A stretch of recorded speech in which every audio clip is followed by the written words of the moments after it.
नमस्कार, मैं डॉक्टर प्रज्ञा यादव आप सभी को पुनः संस्कृत कक्षा में लेकर चलती हूँ। आप सभी इस कक्षा में कक्षा 12 के संस्कृत विषय का रघुवंशम महाकाव्य के द्वितीय सर्ग का अध्ययन कर रहे हैं।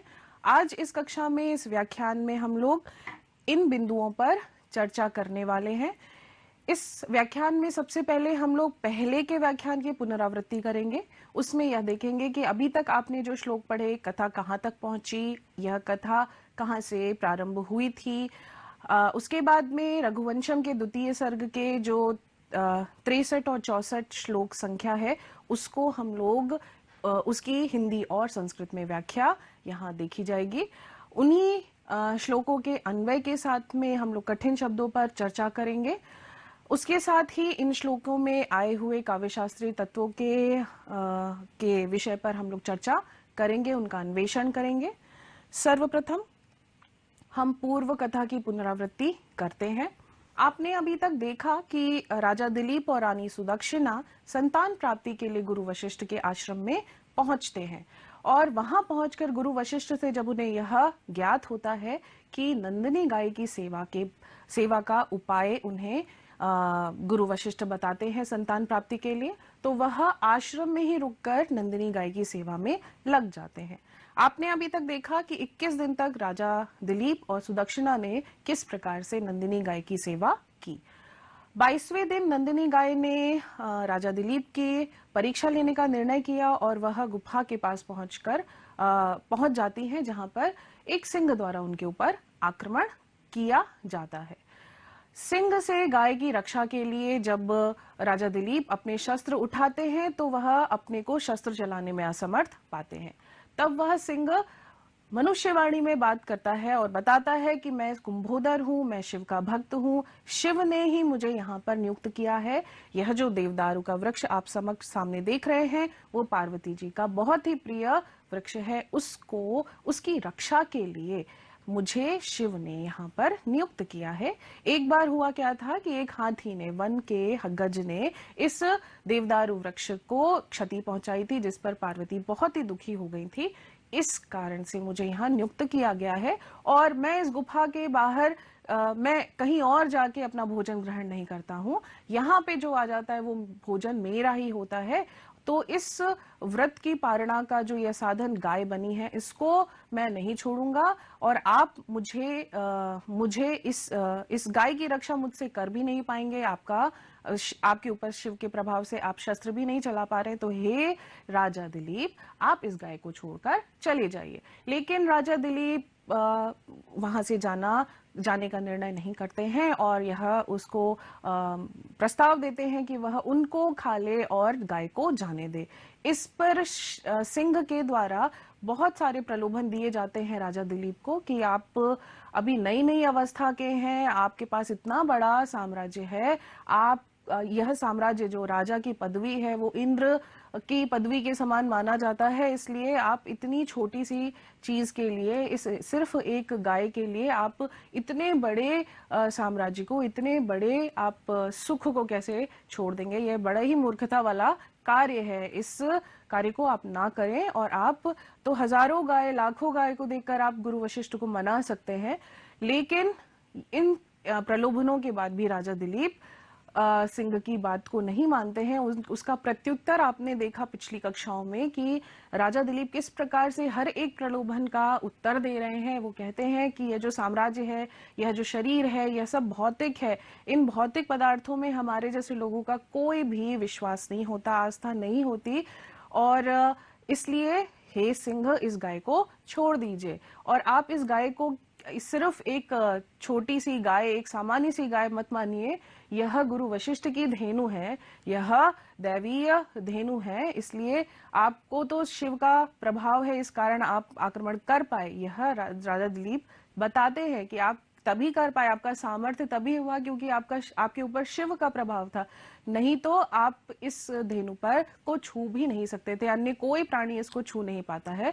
तो इस प्रकार से उन्होंने विभिन्न प्रलोभनों का, विभिन्न तर्कों का सिंह के जो सामने उनके प्रस्तुत किए गए थे, उसको तर्क से बात की और उन्होंने एक तरीके से निवेदन किया कि आप मुझे खा ले, आप मित्र हो गए मेरे, इस वन में हम लोग की वार्तालाप हो चुकी है, संबंध बन चुका है, इसलिए मेरा जो प्रणय है, मेरा जो निवेदन है, उसको मत ठुकराइए और मुझे आप खा लीजिए, आप इस धेनु को जाने दीजिए। इस निवेदन पर वो सिंह कहता है ठीक है, जैसा आपकी मर्जी। उस समय राजा दिलीप अपने शरीर को आमिष पिंड के समान सिंह के समक्ष प्रस्तुत कर देते हैं, पारणा के लिए सिंह के। और उसी क्षण आपने पिछली कक्षा में ही देखा कि उसी क्षण विद्याधर उनके ऊपर पुष्प वृष्टि करने लगते हैं। इस पर आश्चर्यचकित राजा दिलीप पुनः सामने देखते हैं तो सामने उस गाय को पाते हैं, सिर्फ जो अब ममता से पूर्ण है, नंदिनी गाय जो दूध बहा रही है ममता से, उस गाय को समक्ष पाते हैं और बड़े विस्मित होते हैं, बड़े ही आश्चर्यचकित होते हैं। इस पर नंदिनी गाय मनुष्यवाणी में वार्तालाप करने लगती हैं। वह बोलती हैं कि हे वत्स, अब उठ जाओ, मैं तुम्हारी परीक्षा ले रही थी। यह जो सिंह है वो मायावी था, यह मेरे द्वारा ही बनाया गया था, इसलिए आप अब उठ जाइए। अब देखते हैं आगे क्या होता है, लेकिन उससे पहले संदर्भ आपको लिखना है। हर कक्षा में आपको संदर्भ का एक उदाहरण दिखाया जा रहा है। संदर्भ में आपको उसके कवि महाकवि कालिदास उद्धृत अवश्य करना है। जिस महाकाव्य से लिया गया है यह श्लोक वह रघुवंशम, यह उद्धृत करना है। किस सर्ग से है और सर्ग का नाम क्या है यह आपको अवश्य उद्धृत करना होता है। द्वितीय सर्ग नंदिनी वर प्रदान, यह आपने अपने हिंदी श्लोक में आपको उद्धृत करना है। संस्कृत भाषा में जो संदर्भ आप लिखेंगे उसमें एक उदाहरण देख लीजिए, मैं पढ़ के बताती हूँ। प्रस्तुत श्लोक महाकवि कालिदास कृत रघुवंश महाकाव्यस्य नंदिनी वर प्रदानमिति नाम्नः द्वितीय सर्गात् उद्धृतः अस्ति। यही हिंदी का जो सामान्य रूप से आपने संदर्भ लिखा उसी को संस्कृत में अनुवाद करके आसान सा एक संदर्भ यहाँ पे दिया गया है, इसको याद करना अवश्य है। इसके बाद में हमारा जो आगे के श्लोक हैं उसके उसी प्रसंग में क्या हुआ, चलिए हम लोग एक बार वाचन करेंगे। यह छंद उपजाति है, उपजाति छंद का जो वाचन है आप लोग करते आ रहे हैं, इसको करते हैं। भक्त्या गुरौ मयि अनुकंपया च प्रीतास्मि ते पुत्र वरं वृणीष्व न केवलानां पयसां प्रसूते मवेहि मां काम दुधाम प्रसन्नाम। इस श्लोक में चलिए कठिन शब्दों को एक बार हम लोग देखेंगे। भक्त्या गुरौ, गुरु में भक्ति को, मई मुझ में, अनुकंपया दया को, प्रीतास्मि प्रसन्न हूं, अस्मि मैं, ते तुमसे, ये पुत्र जो है ये संबोधन है किसके लिए, राजा दिलीप के लिए। वरम वृणीष्व, वरो किसको, वर को, वर को मांगो। न केवलानाम पयसाम प्रसूतिम, पयसाम प्रसूतिम सिर्फ दूध को देने वाली, अवेहि माम मत जानो, अवेहि जानो, काम दुधाम लेकिन क्या जानो, काम दुधाम, प्रसन्नाम प्रसन्न होने पर। ठीक है, तो ये सब आपने देखा। भक्त्या गुरौ, गुरु में भक्ति, और मई अनुकंपया, और मेरे में अनुकंपा, अनुकंपा अर्थात दया भाव। यह कठिन शब्द आपने देखा। पयसाम प्रसूतिम, पयसाम प्रसूतिम मतलब सिर्फ दूध देने वाली गाय, मत जानो, काम दुधाम प्रसन्न होने पर, काम दुधाम काम धेनु के, कामनाओं को देने वाली मानो मुझे। यह किसका जवाब है, यह मनुष्यवाणी में गाय नंदिनी राजा दिलीप को बोल रही हैं। इस पर हम लोग अन्वय के माध्यम से एक बार स्पष्ट रूप से देख लेंगे। पुत्र, हे पुत्र, गुरौ भक्त्या, तुम्हारी जो गुरु में भक्ति है, च और मई अनुकंपया, और मुझ में जो दया है उससे, इन दोनों गुणों से, ते प्रीता अस्मि, तुम पर मैं प्रसन्न हूं। वरम वृणीष्व, इसलिए हे पुत्र, हे राजा दिलीप, वर मांगो। माम केवलानाम पयसाम प्रसूतिम न अवेहि, क्या मत जानो, मुझे केवल दूध देने वाली मत जानो, प्रसन्नाम, प्रसन्न होने पर मुझे किस प्रकार जानो, काम दुधाम अवेही, कामनाओं को पूरा करने वाली, किसी भी प्रकार की कामनाओं को पूरा करने वाली गाय मुझे जानो। यह आपने अन्वय के माध्यम से अर्थ को स्पष्ट रूप से देख लिया है। एक बार संस्कृत में इसको किस प्रकार से लिखेंगे देख लेते हैं, उसके बाद में पुनः श्लोक हम लोग पढ़ेंगे और उसकी व्याख्या पुनः करेंगे। नंदिनी राजानम प्रति वदति, पुत्र तव गुरौ वशिष्ठे भक्तिम तथा च मयि दयाम दृष्ट्वा अहम ते प्रसन्ना अस्मि।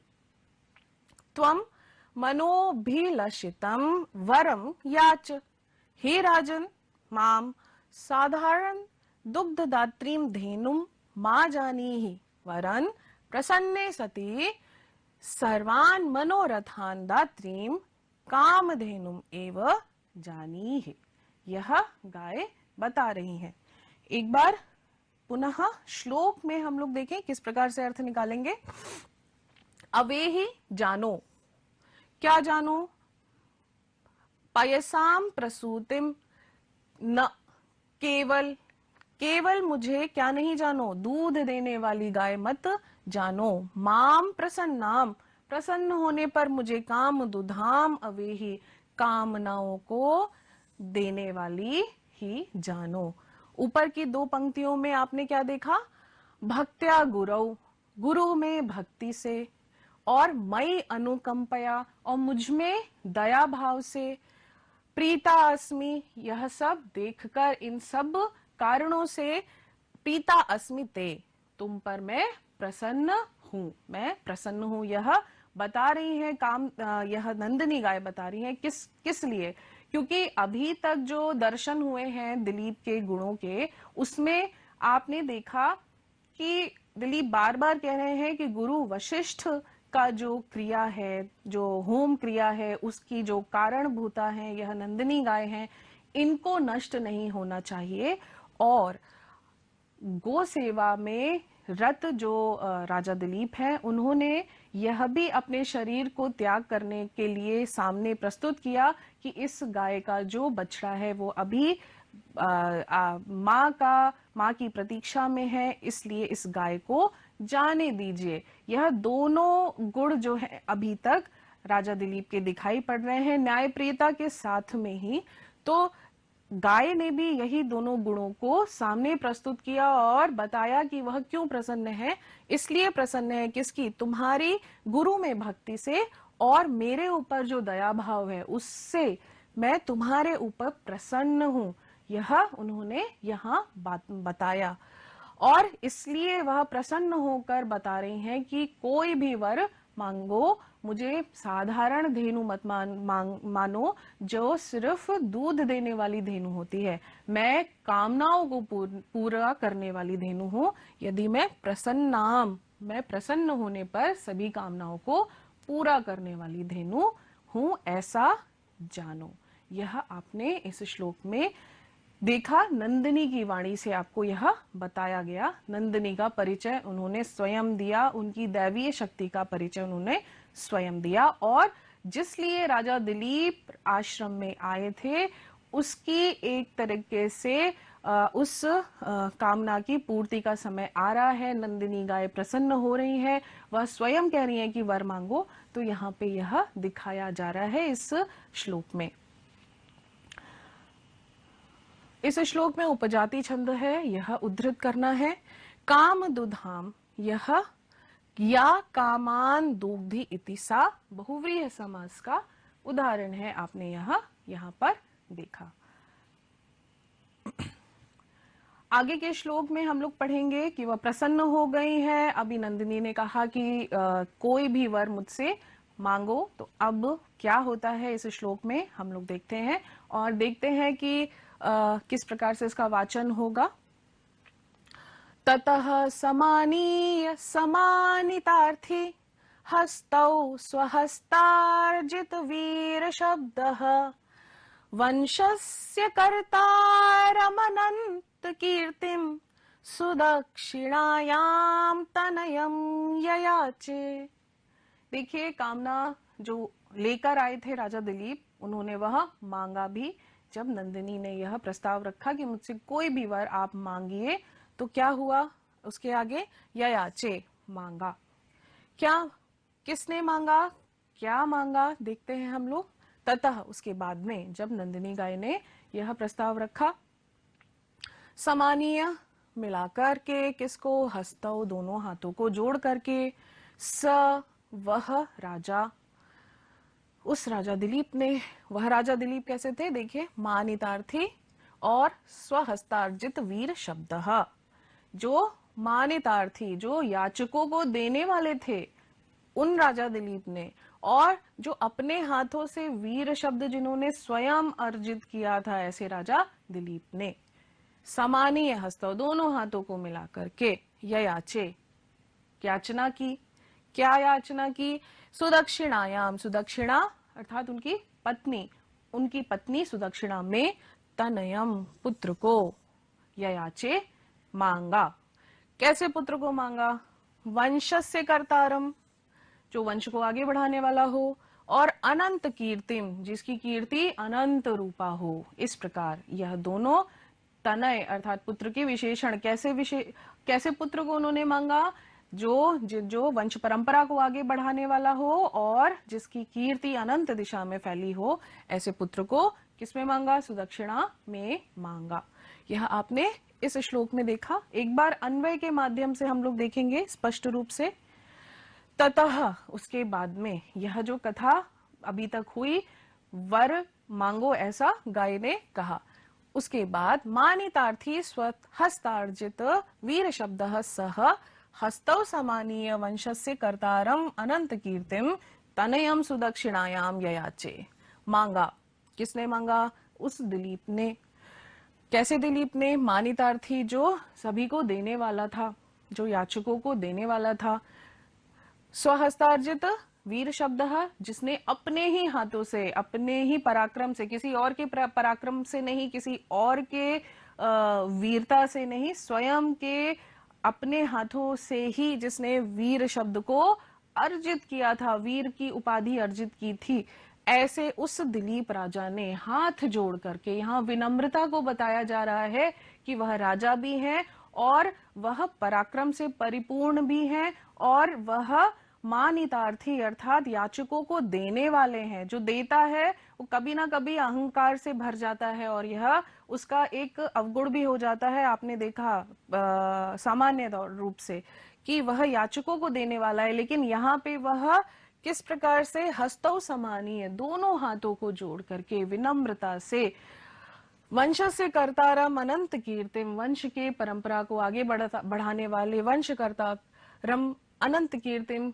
कीर्ति जिसकी फैल जाए, जिसकी अनंत रूप से कीर्ति हो जाए, ऐसे उस पुत्र को सुदक्षिणा में याचना की, मांगा। यह आपने इस श्लोक में देखा। इसको संस्कृत भाषा में कैसे लिखेंगे एक बार देखेंगे।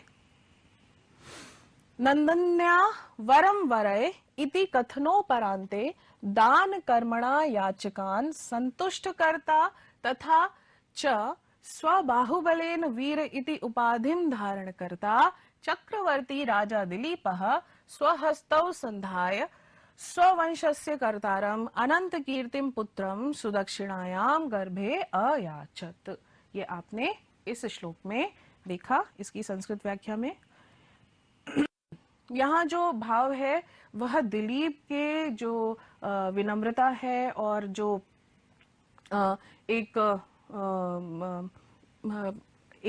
जो याचक के रूप में उन्होंने अपने आप को प्रस्तुत किया और बड़े ही विनम्रता से हाथ जोड़कर नंदिनी गाय से अपनी जो कामना है उसको सामने रखा और जो याचना की, उसके विषय में यहाँ पे बताया जा रहा है।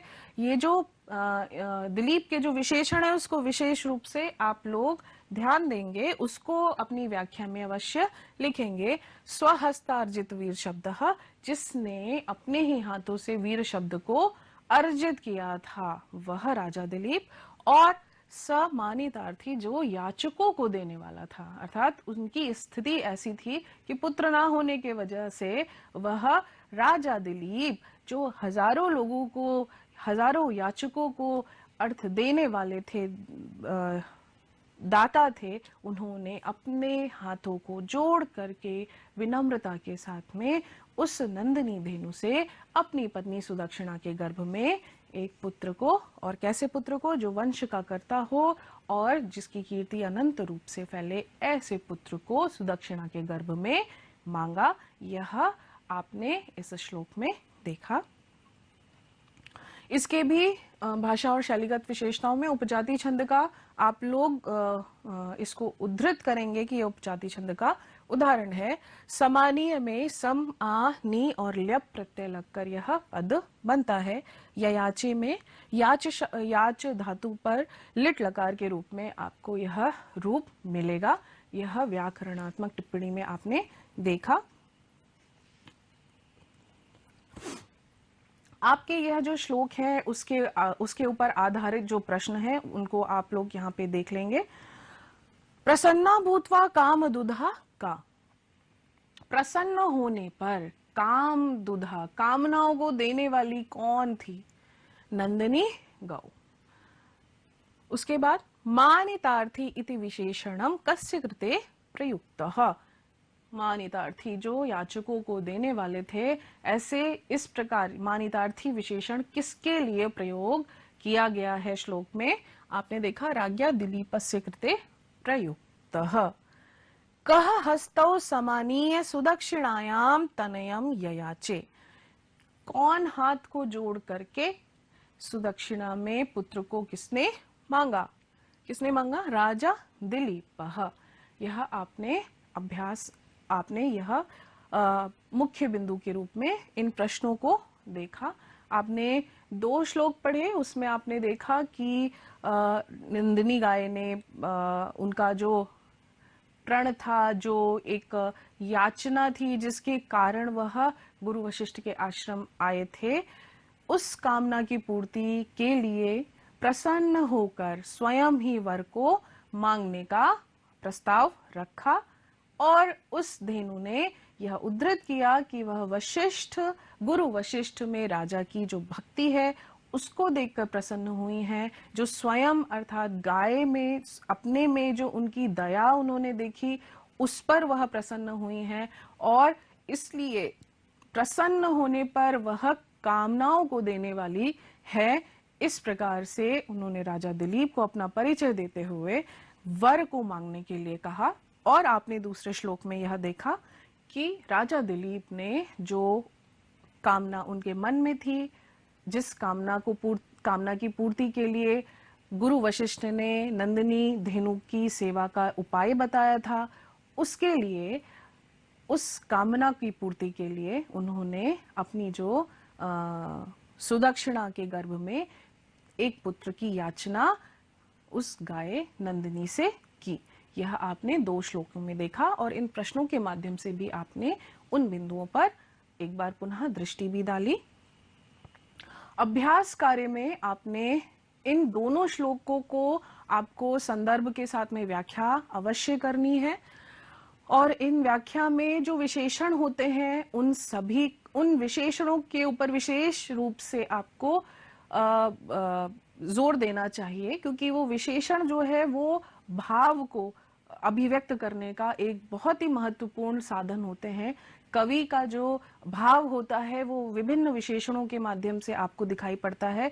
उन भाव को अवश्य आपको प्रभावपूर्ण ढंग से आपको अपने लेखनी से प्रस्तुत करना चाहिए। और पठित श्लोक का सस्वर उच्चारण आपको अवश्य करना है। उस उच्चारण से आपको मैं पुनः बता रही हूं कि उच्चारण के माध्यम से आपके जो डर है उसको आप कम कर सकते हैं। संस्कृत के विषय में जो आपको उच्चारण में भय होता है उसको उस डर को कम किया जा सकता है, और आपको जहाँ पर यति है, छंद है, उनका अलग ज्ञान भी होता है, और रुचिपूर्ण तरीके से आप उसको पढ़ सकते हैं, और रुचि का निर्माण भी होता है इस वाचन प्रक्रिया से। तो इस वाचन प्रक्रिया को आप लोग बहुत ही महत्वपूर्ण तरीके से करते रहेंगे। यह जो आपका श्लोक था, यहाँ तक आपका जो पाठ्यक्रम है अभी तक यहाँ पे समाप्त होता है। आपको कुछ मुख्य बिंदुओं पर यहाँ पर मैं थोड़ी देर के लिए आपको बताऊंगी। आपने अभी तक उपजाति छंद को देखा। उपजाति छंद इंद्र वज्रा और उपेंद्र वज्रा का मिश्रण होता है। और आपको शुरू में भी बताया गया था कि इसमें 4 चरण आप प्रत्येक श्लोक में देख रहे हैं। प्रत्येक श्लोक के जो 4 चरण हैं उसमें जो वर्ण संख्या है वो 11-11 है। इंद्र वज्रा छंद जो होता है और उपेंद्र वज्रा छंद जो है, उन दोनों का ही मिश्रण उपजाति। मिश्रण का मतलब हुआ एक चरण इंद्र वज्रा का हो जाएगा, दूसरा चरण उपेंद्र वज्रा का हो सकता है, तीसरा भी उपेंद्र वज्रा का हो सकता है। यह जो इंद्र वज्रा और उपेंद्र वज्रा का जो मिश्रण है वही उपजाति छंद कहलाता है। और यह जो मिश्रण है वह 14 प्रकार से बताया गया है। तो उपजातयः कहा गया है इसकी परिभाषा में। विभिन्न प्रकार की उपजातियां मिलती हैं। 14 प्रकार की उपजातियां इंद्र वज्रा उपेंद्र वज्रा के मिश्रण से आपको मिलती हैं।